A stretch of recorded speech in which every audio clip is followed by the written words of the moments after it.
Hi friends, ఈరోజు మీకోసం ఇంకో రెసిపీ చూపించబోతున్నాను. అదేంటో కాదు, వంకాయ పప్పు చేశాను. పప్పు సూపర్గా ఉంటుంది. ఒక్కసారి మీరు కంపల్సరీ ట్రై చేయండి. నా వీడియోలో ఎలా చేశాను యాజ్ టీజ్గా అలానే చేసి చూడండి, చాలా బాగుంటుంది. ఇంకా మీరు ఎలా అయినా చేస్తుంటే ఈ వంకాయ పప్పు కానీ లేకపోతే పప్పు డిఫరెంట్ వేలో చేస్తుంటే నాకు కామెంట్స్లో పెట్టండి. నేను ఒకవేళ ట్రై చేస్తాను. నా పప్పు అయితే సూపర్గా ఉంది. ఈరోజు ఈ పప్పుతో మా లంచ్ అన్నమాట. వంకాయతో ఇంకో రెసిపీ కూడా చేశాను. ఈ వీడియోలోనే అప్లోడ్ చేద్దాం అనుకున్నాను, కానీ విడివిడిగా పోస్ట్ చేస్తే బాగుంటుందిలే అనిపించి ఎక్కువగా మీరు వీడియో లెంత్ ఎక్కువ అవుతుందని చెప్పి నెక్స్ట్ వీడియోలో అప్లోడ్ చేస్తున్నాను అనమాట. ముందుగా అయితే ఈరోజు పప్పు కూడా కుండలో చేస్తున్నాను. పప్పు ఎప్పుడైనా కుండలో చేస్తే టేస్ట్ మాత్రం వేరే లెవెల్లో ఉంటుంది. నేను చెప్పడం కాదు, మీరు ట్రై చేయండి. ఒక గ్లాస్ పప్పు తీసుకున్నాను. నీట్గా వాష్ చేసేసుకొని దాంట్లో వాటరు ఒక 3/4 లోటా దాకా వాటర్ వేసుకోండి. లోటాతో అయితే వేసుకొని స్టవ్ మీద పెట్టేసుకొని హై ఫ్లేమ్లో పెట్టాను. చిన్న స్టవ్ కాబట్టి చిన్న స్టవ్లో హై ఫ్లేమ్లో పెట్టుకొని పప్పు బాగా ఇలా కుక్ అవుతూ ఉన్నప్పుడు కాస్త ఉడికింది కదా, ఇలా కుక్ అయిన తర్వాత వంకాయలు 3 తీసుకున్నాను. పొడవు వంకాయలు అనమాట. చిన్న చిన్న పీసెస్ చేసుకున్నాను. ఒక్క ఉల్లిపాయ, అది కూడా చిన్న చిన్న పీసెస్ చేసుకున్నాను. పచ్చిమిర్చి 3 సరిపోతాయి. టొమాటో పెద్ద సైజుది ఒక్కటే తీసుకున్నాను. పెద్ద సైజు కాబట్టి ఒకటే 2 టొమాటోస్ అంతా ఉంటుంది. ఇంకా తీసుకొని అన్ని చిన్న చిన్న పీసెస్ చేసుకొని పప్పు కొద్దిగా ఉడికిన తర్వాత ఇవి వేసుకోండి. ఇవి వేసుకొని ఇవి కూడా బాగా ఒక 15 మినిట్స్ కుక్ అయిన తర్వాత చింతపండు, చిన్న నిమ్మకాయ సైజ్ అంత చింతపండు వేసుకుంటున్నాను. వేసేసుకొని దాంతోపాటు పసుపు ఒక 1/2 స్పూన్ దాకా వేసుకుంటున్నాను. కరెక్ట్గా సరిపోతుంది. కారం ఒక 1 స్పూను, అది కూడా ఎక్కువగా వేయనవసరం లేదు. పసుపు 1/2 స్పూను, కారం 1 స్పూను వేసుకొని హై ఫ్లేమ్లోనే ఉంచుకోవాలి. ఫ్లేమ్ అయితే 5 వెల్లుల్లి రెబ్బల్ని దంచి వేసుకుంటున్నాను. అంటే క్రష్ చేసినట్టు వేసుకుంటే మనకి పప్పులో బాగుంటుందన్నమాట.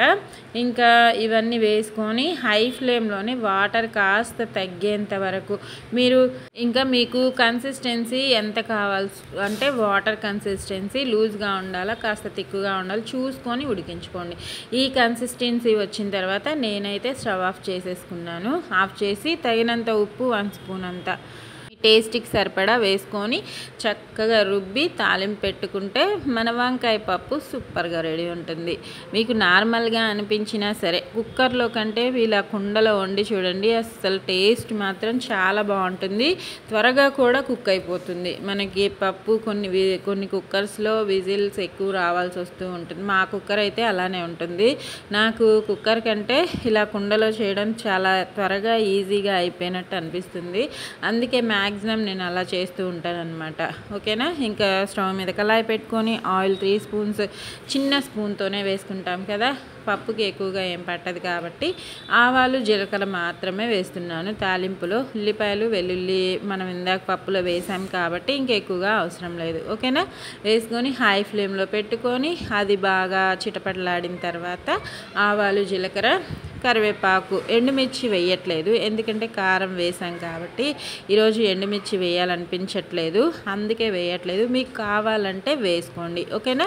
వేసుకొని తాలింపుని చక్కగా పప్పులో మిక్స్ చేసుకుంటే టేస్టీ వంకాయ పప్పు అయితే సూపర్గా రెడీ అయిపోయినట్టే. వేడి అన్నంలో లంచ్ టైంలో మనం అప్పటికప్పుడు వండుకొని తింటూ ఉంటాం కదా, వేడి అన్నంలో ఈ పప్పు వేసుకొని తినండి, చాలా బాగుంటుంది. వంకాయతో సైడ్ డిష్ కూడా చేశాను, అది కూడా నెక్స్ట్ వీడియోలో అప్లోడ్ చేస్తాను. చూసి ఎంజాయ్ చేయండి. ట్రై చేసిన తర్వాత మీకు ట్రై చేస్తేనే ఏ రెసిపీ అయినా అర్థమవుతుంది. చేయకుండా మాత్రం కామెంట్స్లో పెట్టకండి. నా తాలింపు రెడీ అయిపోయింది. పప్పులో మిక్స్ చేసేసుకుంటున్నాను. మిక్స్ చేసేసుకొని ఇంకా మీరు పప్పుని కొంతమంది చపాతీల్లో కూడా తింటూ ఉంటారు, అలా కూడా తినండి, బాగుంటుంది. చపాతీ ప్లస్ రైస్ దేంట్లో తిన్నా చాలా బాగుంటుందండి. ట్రై చేయండి, తినండి, ఆరోగ్యంగా తినండి, సంతోషంగా ఉండండి. ఇంకా మరిన్ని వీడియోస్ మీకోసం ట్రై చేస్తూ ఉంటాను. నా ఛానల్లో చూడాలి, వెరైటీస్ చేయాలి అనుకుంటే నా ఛానల్లో వీడియోస్ మీకు నచ్చినట్లయితే సబ్స్క్రైబ్ చేసుకోండి. ఓకేనా. ఇంకా ఇది మీకు నచ్చితే లైక్, షేర్, కామెంట్ చేయండి. Thank you for watching friends.